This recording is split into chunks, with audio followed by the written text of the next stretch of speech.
এবার আমি এসেছি সেন্ট্রাল আমেরিকার পানামায়। আমায় পৃথিবীর সবচেয়ে বিপজ্জনক জঙ্গল আর ম্যানগ্রোভের জলাভূমিতে নামিয়ে দেওয়া হবে। চারিদিকে ভয়ঙ্কর সব প্রাণী আর গাছ। আপনাদের দেখাবো কিভাবে এখান থেকে বেঁচে বেরোবেন। বাপরে!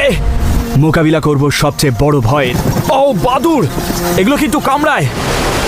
আগ বাড়িয়ে কথা বলার ফল ভোগ করব। আমি এটাকে খাবো আর নিজেকে সহ্যের শেষ সীমায় ঠেলে দেব। হাতটা যেন ছিঁড়ে যাচ্ছে আমার। আর ধারণা যে মোটামুটি লম্বা একটা লতা জোগাড় করতে পারলেই নিজেকে বেঁধে রাখার মতো একটা উপযুক্ত ব্যবস্থা করতে পারবো। এগুলোকে বলে র্যাটন ভাইন। এগুলোই জঙ্গলের সবচেয়ে শক্তপোক্ত লতা। একে জঙ্গলের কেবল বলা হয়। খুব পোক্ত এই লতাগুলো আলোর খোঁজে মাথা তুলে প্রায় কয়েকশো মিটার অবধি উপরে উঠতে পারে। দেখুন কি বৃষ্টি হচ্ছে, মনে হচ্ছে কেউ যেন শাওয়ার খুলে দিয়েছে।